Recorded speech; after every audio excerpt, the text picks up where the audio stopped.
예나 지금이나 하나님을 믿는 사람들이 때때로 가지는 의문이 있습니다.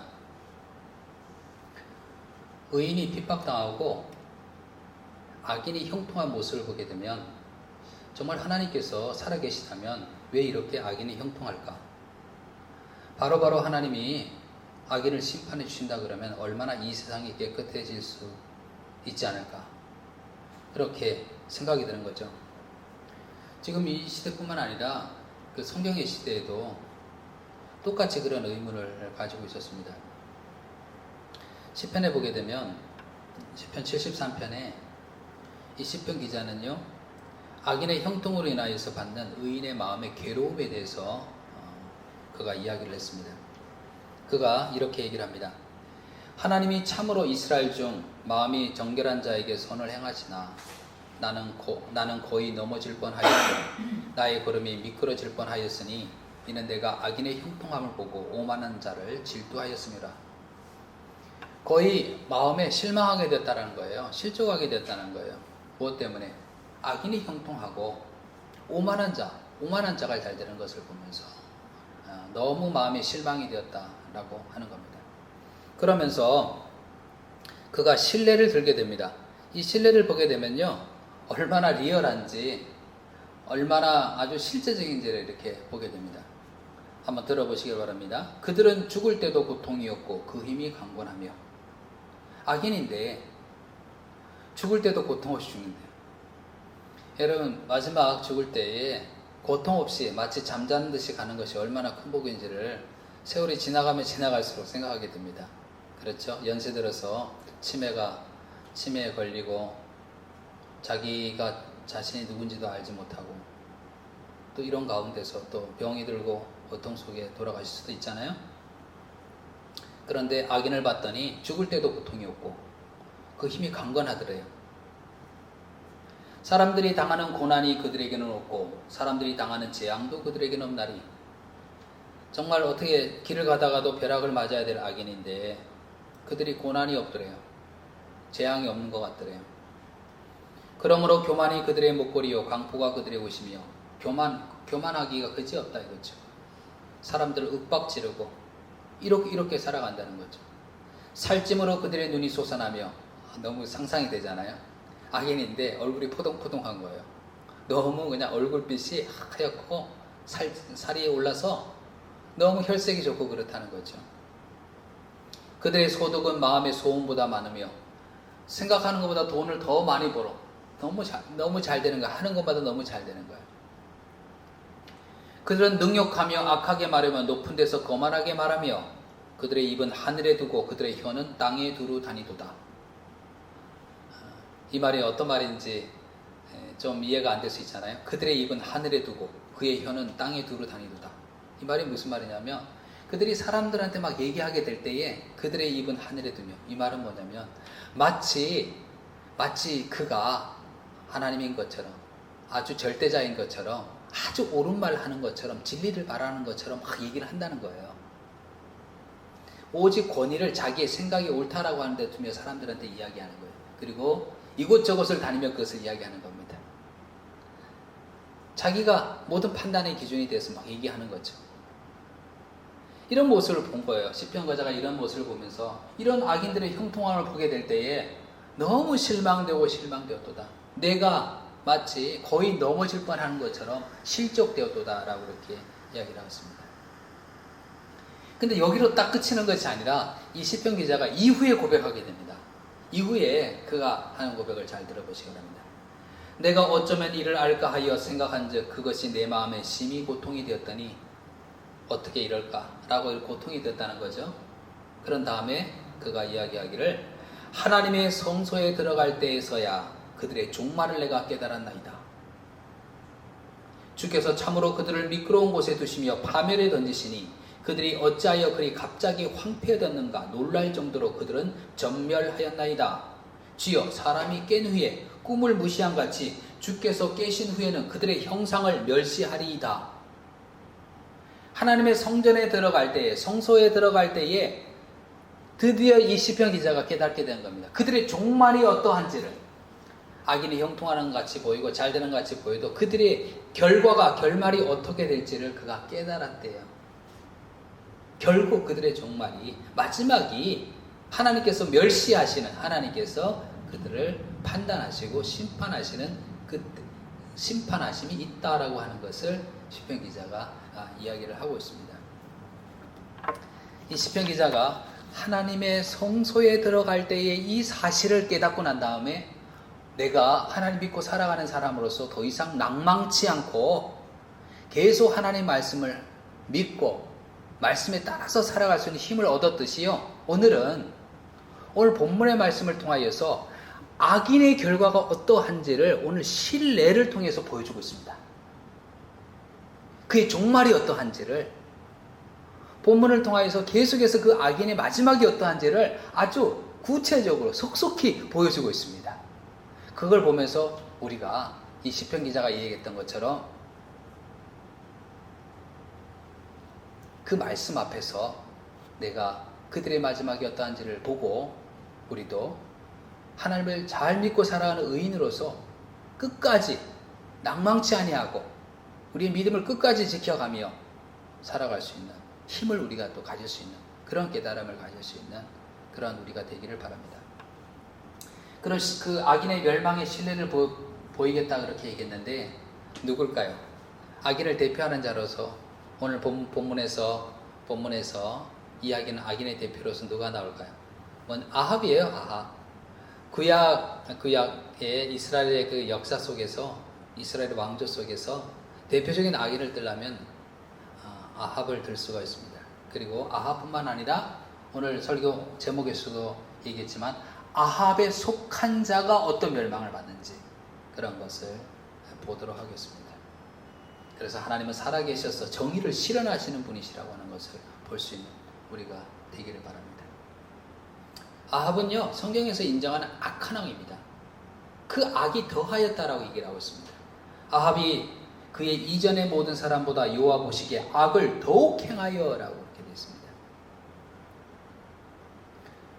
아합 그러면은 따라오는 여인이 있죠. 이세벨은 두로 시돈 왕 아스타르테 여신의 제사장의 딸입니다. 이방신의 제사장의 딸이에요. 그러니 그녀가 어려서부터 아버지께로부터 또 그 모든 배경으로부터 얼마나 우상을 섬기는 일에 아주 몸에 배어 있겠어요. 이 여인이 아합과 결혼을 하게 된 겁니다. 그래서 이 아합과 이세벨은 어떤 일을 하게 됩니까? 바알과 아세라 신전을 건축하게 되죠. 이스라엘의 제사장들을 죽이게 됩니다. 하나님을 믿는 제사장들을 죽이게 됩니다. 바알과 아세라를 위한 거짓 선지자를 세우게 되죠. 우상신 숭배를 위해서 사원과 신당을 세웁니다. 그래서 이스라엘 전 지역에 우상신 숭배로 들끓게 됩니다. 그리고 기억하십니까? 죄가 없던 한 사람이 가지고 있던 이 포도원을 탐내서 나봇이라고 하는 사람의 포도원을 탐내서 자기는 이미 많은 땅을 가지고 있음에도 불구하고 그것을 보고 탐내서 그것을 차지하기 위해서 어떡합니까? 죄를 뒤집어 씌워서 그를 죽이게 되죠. 그리고 그것을 차지하게 됩니다. 이 아합의 죄에 대해서 하나님은 엘리야를 통해서 이미 심판의 말씀을 주셨습니다. 심판의 말을 한번 들어보시기 바랍니다. 이미 예언되었던 그의 심판의 말, 너가 너 자신을 팔아 여호와 보시기에 악을 행하였으므로 여호와의 말씀이 내가 재앙을 너에게 내려 너를 쓸어버리되 너에게 속한 남자는 이스라엘 가운데에 매인자나 노인자를 다 멸할 것이요 라고 엘리야 선지자를 통해서 예언을 하셨습니다. 그를 쓸어버리되 그에게 속한 남자들을 다 멸할 것이다. 그럼 이 예언의 말씀이 정말 성취되었을까요? 우리가 이미 봤었죠. 아합의 최후는 어땠습니까? 아람과 이 길랏 라못에서의 전쟁에서 그는 죽었죠. 어느 한 사람이 무심코 쏜 화살이었는데 사실은 그 속에 하나님의 심판의 그런 손길이 있었습니다. 다 갑옷을 입었는데도 불구하고 그 갑옷과 갑옷 사이에 그 틈새에 화살이 박히게 됐잖아요. 그래서 그가 죽게 됐잖아요. 죽어서 그의 시체를 가지고 와서 사마리아 못에서 씻게 되었는데 그 피가 흘러나가는 그 사마리아 못에서 개들이 그의 피를 핥았다라고 그렇게 되어 있죠. 정말 말씀 그대로 예언한 그대로 성취되고 있습니다. 그렇게 아합은 죽었죠. 아합이 죽었으니 누가 왕위에 올라와야 되잖아요. 당연히 그의 아들이 오르게 되죠. 아하시아가 오르게 됩니다. 아하시아가 어느 날 그의 집에 난간에서 다락 난간에서 떨어져 병이 들었는데 그때 하나님을 찾지 아니하고 우상신을 찾아서 내가 어떻게 될까라고 묻게 되죠. 여기에 대하여서 이야기하는 이 엘리야를 잡으라고 군사를 3번씩이나 보내게 되죠. 엘리야를 잡으러 갔던 군사들이 불에 타는 그런 모습을 보면서도 이 소식을 들으면서도 그런 마음을 돌이키지 아니하고 엘리야를 잡으려고 그러게 됐죠. 끝까지 하나님을 대적하게 됩니다. 그는 병상에서 내려오지 못하고 죽습니다. 2년 만에, 왕위에 오른 지 2년 만에 그렇게 죽어버리고 맙니다. 아하시아가 아들이 있으면 당연히 왕위에 오르겠죠. 그런데 아하시아는 아들이 없었어요. 그러면 아들이 없으면 왕위가 누구에게로 가겠습니까? 형제에게로 갑니다. 그의 형제의 이름 여호람이 왕위에 오르게 됩니다. 여호람에 대해서 주일에 말씀을 나누게 될 때 우리가 보았지만은요, 그는 바알의 주상을 없애기는 했지만 아합이 만든 바알의 주상을 없애긴 했지만 결국 우상 숭배에서 떠나지 못하고 하나님 보시기에 악을 행했다라고 그렇게 얘기했습니다. 그래서 그때 제가 설교 제목을 아마 중간 사이에 낀 자로 이렇게 얘기하면서 여러분에게 말씀드렸던 걸로 기억합니다. 이 북이스라엘이 아람의 침략을 받아서 사마리아 성읍을 에워싸고 더구나 가뭄이 일어서 사람들이 그 나귀 머리 하나가 비싼 값에 팔리게 되고 비둘기똥도 비싼 값에 팔리게 됐다 그랬잖아요. 얼마나 굶주림이 심했던지 자기 자식을 잡아먹는 일까지 있었다 그랬잖아요. 바로 그때의 이스라엘 왕이 누구냐면 바로 여호람입니다. 이 여호람의 제약에 대한 하나님의 심판이죠. 그 이스라엘에 대한 하나님의 심판이죠. 바로 이 여호람이 아하시아의 형제였던 아합의 또 아들이기도 하죠. 이 여호람이 죽음을 당하게 됩니다. 누구에게서요? 예후를 통해서 죽음을 당하게 됩니다. 그러니 이 예후가 반역을 일으키게 되고 여호람을 죽이게 되는데 이것은 하나님의 계획 속에서 일어나게 됩니다. 오늘 읽었던 본문 말씀이 그겁니다. 엘리사가 어느 날 한 제자를 불러서요 이야기합니다. 너는 기름병을 가지고 가서 길랏 라못으로 가서 군대 장관 예후를 만나서 그에게 기름을 부으라 라고 되어 있습니다. 기름을 붓는다는 의미는 뭡니까? 그를 왕으로 세우겠다는 얘기예요. 기름 부음을 받게 되죠. 예후가 기름 부음을 받게 됩니다. 그리고 이 예후는요 반역을 일으키게 됩니다. 그 모든 일이 하나님의 계획 속에서 이루어지게 되죠. 예후가요 여호람에 있는 곳으로 달려가게 됩니다. 파수꾼이 이렇게 보니까 예후가 달려오는 거예요. 그런데 좀 자세히 생각해 보게 되면 멀리서 달려오는데 그가 예후인지를 어떻게 알았을까라고 생각하게 되면 예후의 행동이 그리고 보게 되면 자녀를 키우게 될 때 자녀가 멀리 있어도 이렇게 자녀가 이렇게 걷는 걸음걸이라든지 이런 거 보면 달려오는 모습 보게 되면 제가 우리 애 같다라는 생각할 때가 있잖아요. 그것처럼 파수꾼들이 보니까 예후가 저기서 오는 거예요. 예후인지 어떻게 하냐면 예후의 모습이 있는 거예요. 예후의 모습은 보게 되면 어쩌면 좀 다혈질적이고 그렇게 생각됩니다. 다혈질적이고 아주 급하게 아주 결정한 일에 아주 바로 행동하는 이런 스타일 있잖아요. 그러니 달려오는 모습만 보도 알게 되는 거예요. 그런 거 보게 되면 하나님께서는요 그 기질을 사용하셔서 그렇게 행하시는 걸 보게 돼요. 만약에 반역을 하는데 그냥 온순하고 아주 잔잔하고 조용하고 이런 사람이 반역 일으키기가 쉬울까요? 아니면 다혈질적이고 즉각 뭔가 해내기를 원하고 이런 사람이 반역 일으키기가 쉬울까요? 예후를 택한 이유가 있는 거예요. 하나님께서요.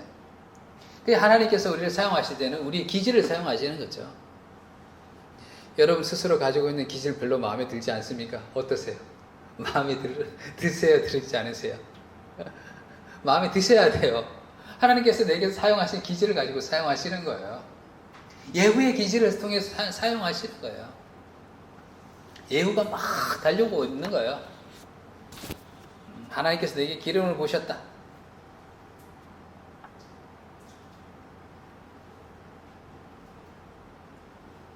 예후가 달려와서 어떻게 하냐면요. 예후가 힘을 다하여 활을 당겨 요람은요 요람입니다. 요람의 두 팔 사이를 쏘니 화살이 그의 염통을 꿰뚫고 나오매 그가 병거 가운데서 엎드러진지라. 어쩜 이렇게 자세하게 성경이 설명해 놨는지. 두 팔 가운데 화살을 쏴서 염통이 어느 쪽에 있을까요? 염통을 꿰뚫어서 그가 병거 가운데 엎드러진지라. 그렇게 죽어버립니다. 그런데요, 아주 흥미로운 것은요, 그가 죽었던 장소가 어딘지 아십니까? 그 죽었던 장소가요, 성경이 이야기하고 있습니다. 나봇의 토지였대요. 나봇은 누구라고 얘기했습니까? 아합이 무고한 사람을 죄를 뒤집어 씌워서 죽이고 토지를 빼앗았던 바로 그 나봇의 토지에서 이 아합에 속한 자, 아합의 아들 여호람이 죽임을 당하는 거예요. 여러분, 저는요, 나봇의 토지에서 그가 죽었더라. 그리고 그곳에서 그의 시체가 던져졌다라고 하는 말에 너무 주목하게 됩니다. 나봇의 이 밭은요, 어떤 곳이었습니까? 나봇의 억울함이 묻어있던 곳이었잖아요. 그 억울함을 누구도 몰라주는 것 같고 그냥 역사 속에 묻혀진 것 같았잖아요. 누구도 알아주지 않는 그런 죽음이었잖아요. 그런데 하나님께서는 그 나봇의 밭에서 바로 거기에서 아합에 속한 자, 그를 죽임으로 원수를 갚아주는 것을 보게 됩니다. 하나님은요, 억울한 자의 원수를 갚으시는 것 기억하고 계십니다. 사람들은 기억하지 못했어도 바로 그곳에서 억울하게 죽었던 그 사람이 그 억울함이 묻어진 곳에서 하나님 갚아주시고 계신 분입니다. 여러분, 우리도 억울할 때 있잖아요. 사람이 알아주지 않고 나의 무고함을 알아주지 않고 거짓으로 선동하는 사람의 말을 더 믿고 그랬을 때 얼마나 속이 답답해요. 그렇죠? 정말 억울했죠. 그런데 무엇으로 우리의 마음의 위로를 삼게 되냐면요, 하나님은요, 나봇의 토지 그곳에서 아합에 속한 자를 죽이신 모습을 보면서 하나님은 알고 계시다. 하나님은 우리의 원통함을 알고 계시다. 하나님은 우리가 얼마나 하나님 앞에서 정직하게 살려 그랬는지, 얼마나 믿음으로 살려 그랬는지 이미 알고 계신 분이시라는 거예요. 사람이 알아주는 게 좋겠어요? 하나님이 알아주는 게 좋겠어요? 하나님이 알아주는 게 좋잖아요. 그러니 사람이 나를 몰라주는 거에 대해서 너무 억울해하지 마세요. 거기에 대해서 너무 서운해하지 마세요. 힘들어하지 마세요. 내가 어떻게 했는데 너무 힘들어하지 마세요. 하나님이 불꽃 같은 눈으로 보고 계시고 갚으시는 분이죠. 나봇의 토지에서 요람을 죽이시는 그런 모습을 보게 됩니다. 이 토지에서 내게 갚으리라. 그대로 이루어졌습니다. 그게 누가 죽었습니까? 여호람이 또 죽었어요. 아합의 아들 여호람이 죽었습니다. 여호람이 죽는 장면을 보고 있던 또 한 사람이 있었습니다. 유다왕, 남유다죠. 남유왕, 유다왕 아하시야가 있었는데 예후가 그를 뒤쫓아가서 무기토에서 그를 죽입니다. 이런 생각을 하게 됩니다. 아니, 여호람을 죽인 건 그렇다 치더라도,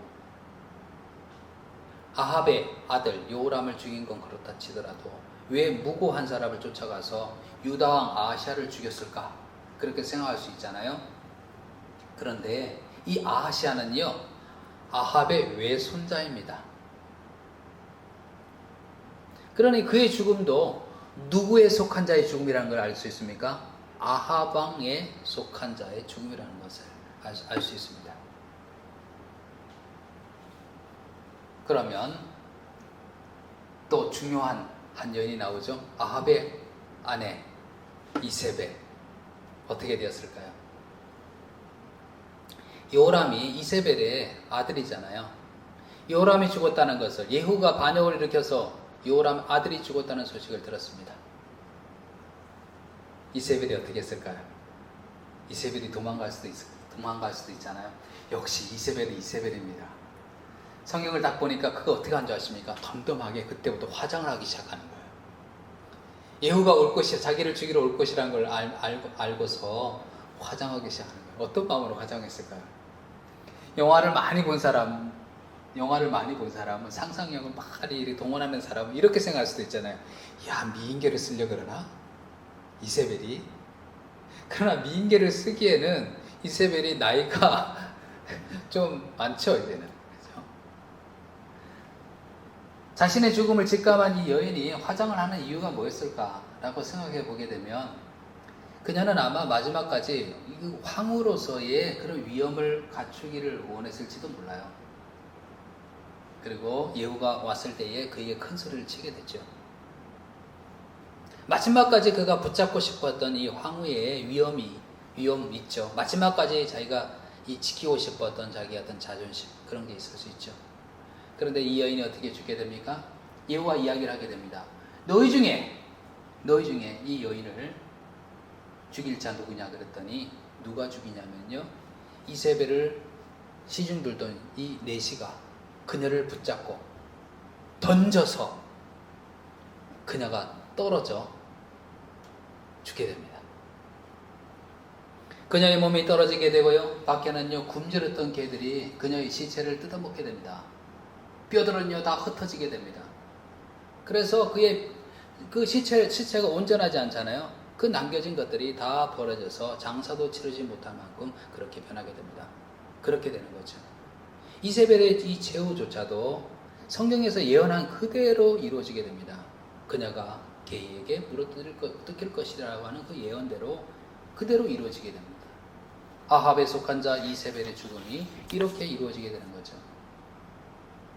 아합은 아들이 몇 명이었냐면요, 이제 아합의 아들로 갑니다. 이 아합의 아들들 몇 명이었냐면 70명의 아들들이 있습니다. 엄청나죠? 옛날의 왕들은 참 대단해요. 여러 첩을 두고 그랬겠죠. 70명의 아들들이 있습니다. 여호람이 죽었다 그랬잖아요. 왕인 여호람이 죽었다 그랬잖아요. 그러면 이제 왕을 세워야 될 거 아니겠어요? 왕을 세워야 될 텐데, 그때 예후가 이 사마리아에 있는 귀족들에게, 그리고 이 아합의 아들들을 교육하는 자들에게 편지를 쓰게 됩니다. 여호람이 죽었다, 왕이 죽었다 이거죠. 너희가 왕 될 만한 자를 한번 세워봐라, 그렇게 얘기합니다. 어떤 말이었을까요? 정말 왕을 세우라는 얘기였을까요? 어떤 얘기였을까요? 반어법으로 해석해야 됩니다. 이 편지를 딱 받은 그 귀족들이 어떻게 받아들이게 됩니까? 한번 세워봐라, 어떻게 되나? 이렇게 받아들이게. 한번 세워봐라, 내가 어떻게 하나? 그렇게 얘기합니다. 누구도 새로나 다른 사람을 왕으로 세우지 못하게 되는 거죠. 70명의 아들들이 있었으니까 그 중에 좀 뛰어나다고 싶은 아들을 왕으로 세울 수 있잖아요. 그래, 한번 세워봐라. 좀 뛰어나다고 생각되는 그 아들, 아합의 아들 중에서 한번 세워봐라, 이렇게 얘기하게 되죠. 그리고 난 다음에는 그 후반부에 가서 이렇게 합니다. 그런데 만일 너희들이 내 편이 되어서 내 말을 들으려거든 아합의 아들들의 머리를 가지고 오라, 그렇게 얘기합니다. 참 무슨 역사 드라마를 보는 것 같잖아요. 그들이 어떻게 했을까요? 예나 지금이나요, 사람들이 권력 앞에서요 꼼짝 못합니다. 한번 세워봐라. 누가 감히 세우겠어요? 편지가 그들에게 이름에 그들이 왕자 70명을 붙잡아 죽이고 그들의 머리를 광주리에 담아 이스라엘 예후에게 보내니라. 그들을 다 죽여서 그들의 머리를 광주리에 담아서 예후에게 보내고 있습니다. 누가 죽습니까? 아합의 아들들, 즉 아합에 속한 자가 이렇게 죽임을 당하게 됩니다. 이 모든 것들이 예후를 사용해서 하나님께서 이 아합에 속한 자를 심판하시는 하나님의 그 계획이 실행되고 있는 거죠.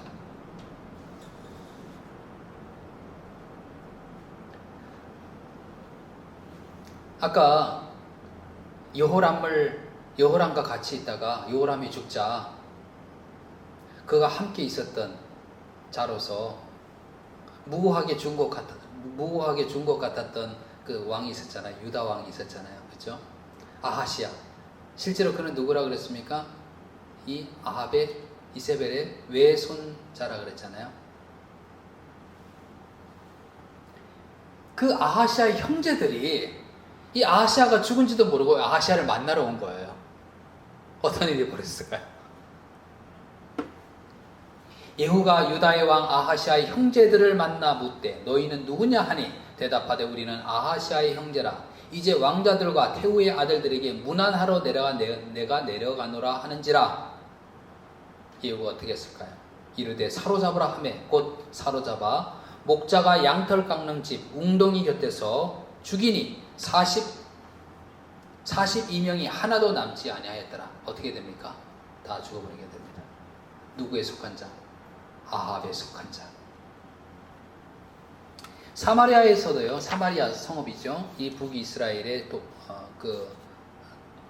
수도였던 이 사마리아 성읍지에도요. 아합에 속한 자들이 있었죠. 그들이 어떻게 됩니까? 사마리아에 이르러 거기에 남아있는 바 아합에게 속한 자들을 죽여 진멸하였으니 여호와께서 엘리야에게 이르신 말씀과 같이 되었더라. 사마리아에 있던 아합에 속한 자들이 다 죽임을 당하게 됩니다. 그리고는요, 예후가 반역에 성공한 이 예후가 백성들을 모아놓고 이렇게 거짓으로 이야기를 하게 됩니다. 내가 이제 큰 제사를 바알에게 드리겠다라고 얘기합니다. 아니, 이런 의문을 가지게 되잖아요. 아니, 바알에게 제사를 드리다니. 하나님의 말씀에 따라서 하나님의 말씀에 따라 기름 부음을 받고 왕이 되었고, 그리고 요람에게 반역했던 이 예후가 바알에게 제사를 드리다니 거짓으로 얘기를 한 거야. 내가 바알에게 제사를 드리는데 나는 아합 때보다 더욱더 바알에 대한 큰 신앙을 가지고 굳은 믿음을 가지고 이제 바알에게 제사를 드리려고 한다. 그러니 바알의 모든 제사장들을 다 데려오라. 바알의 모든 선지자와 모든 섬기는 자, 모든 제사장을 한 사람도 빠뜨리지 말고 내게 불러오너라. 어떤 의도였을까요? 예, 어떤 의도였을까요? 바알에게 제사를 드린다라고 하는 그런 장을 열어주면서요, 바알의 제사장들, 바알의 선지자들, 바알을 따르는 모든 사람들을 다 한 사람도 빼놓지 않고 다 불러 모아다가 어떻게 할 생각이었을까요? 죽일 생각이죠. 역사 속에서 그런 거 있잖아요. 사람들을 불러다가 무슨 아주 회의가 있는 것처럼 사람들을 불러다가 살생할 명부를 딱 잘 만들어 놓고 죽이게 하는 것처럼 바알의 제사를 드리려고 들어간 그 모든 사람들, 그 사람들이 들여보내고 밖에 80명을 두고 제사를 마친 그들에게 들어가서 한 사람도 남김없이 다 죽이라고 그렇게 이야기를 하게 됩니다. 그리고 다 그들은 죽임을 당하게 되죠. 누가 죽임을 당하게 됩니까? 아합에게 속한 모든 자들이 죽임을 당하게 되죠. 바알의 신당에서 목상들을 가져다가 불사릅니다. 바알의 목상을 헐며 바알의 신당을 헐어서 뭐로 만드는지 아십니까? 성경에 보니까 변소로 만들었더라. 뭐로 만들었다는 얘기입니까? 화장실, 변소 아시나요? 화장실로 만들었다. 화장실로 만들었다. 예. 결국 계속해서 보게 되면요, 피 비린내 나는 그런 사륙에 사람을 죽이는 일로 피 비린내 나는 그런 이 이야기가 결국 말하고 있는 것이 무엇입니까? 하나님께서 계획을 가지시고 예후에게 기름을 부으셔서 그를 통해서 한 일이 뭡니까? 한마디로 이야기하면 아합에 속한 모든 자들을 진멸하였도다 라고 하는 것으로 요약될 수 있잖아요. 아합이 행한 그 악은요, 결코 덮어지지 않았습니다. 아합이 그런 큰 권력을 가졌기에 누구도 한마디 못하는 것 같고 다 하나님을 믿는 선자들이 죽임을 당하고 그랬기에 마치 엘리야가 이야기했던 것처럼 이제 나밖에 안 남았습니다 라고 얘기하는 그런 상황이었잖아요. 그리고 이후도 마찬가지죠. 그런데 하나님께서는 그가 행한 그 악을 결코 그냥 덮지 않았습니다.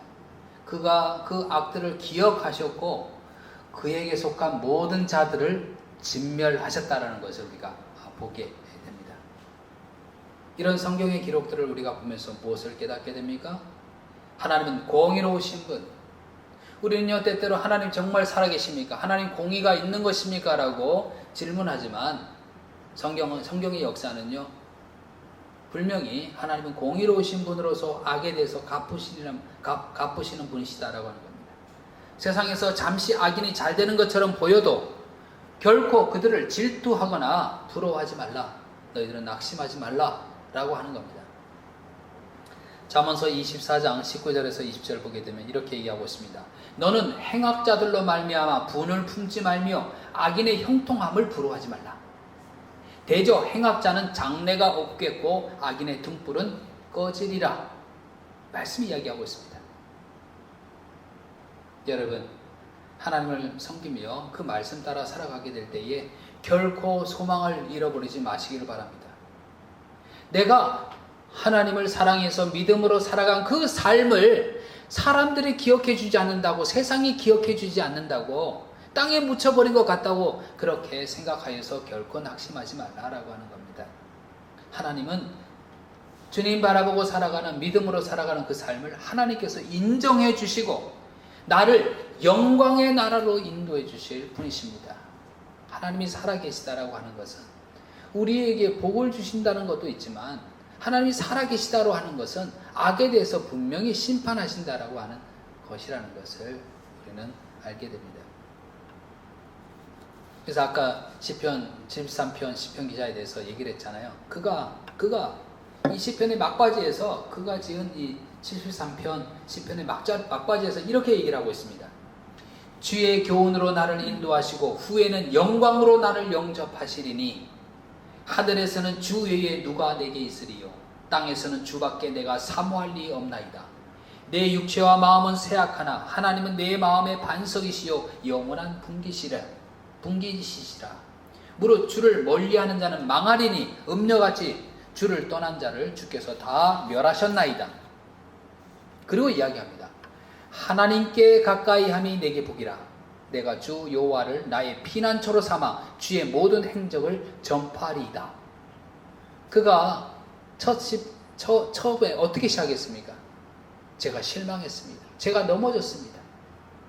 악인이 이렇게 형통하다뇨 라고 얘기로 시작했었잖아요. 근데 그의 마지막은 뭐로 이야기를 하고 있습니까? 하나님께 가까이함이 내게 복이라 라고 이야기하고 있습니다. 여러분, 세상을 볼진데 악인이 형통한 것 같고, 그리고 사람들이 다 그 악인의 뒤에, 권력의 뒤에 줄 서 있는 것 같습니다. 그 악인에 가까이 하려고 하는 것 같아요. 그런데 살아계신 하나님, 공의로우신 하나님, 악인을 갚으시고 의인을 인정하시고 의인을 영광의 나라로 들이시는 하나님을 생각하게 될 때에 누구를 가까이 하는 자가 복이 있다고요? 하나님을 가까이 하는 자가 복이 있다. 나를 가까이 함이 너에게 복이다 라고 하나님께서 말씀하고 있습니다. 오늘 본문의 말씀을 통하여서 누구에게 속한 자가 진멸됨을 봤습니까? 아합에게 속한 자가 철저하게 진멸됨을 보았습니다. 역사 속에서 하나님께서 행해 가셨습니다. 이를 볼진데 지금 이 시대를 살아가고 있는 그런 우리들이 다시 한번 다짐하게 됩니다. 결코 멸망받을 아합에 속한 자로 살아가지 아니하고 하나님을 떠나 우상 숭배하며 자신의 뜻을 따라가며 세상의 욕망에 취하여 그렇게 살아가는 아합의 삶을 따라가지 아니하고 하나님께 속하여 하나님을 가까이 하고 하나님을 피난처로 삼아 예수님을 통한 이 구원의 복된 소식을 전파하며 살아가는 주의 모든 행적을 전파하리라 라고 그렇게 이야기했던 시편 기자도 같이도 예수님의 그 복음을 전파하며 살아가리라 라고 그렇게 선포하고 살아가실 수 있는 그런 저와 여러분이 되시기를 간절히 축원을 드립니다.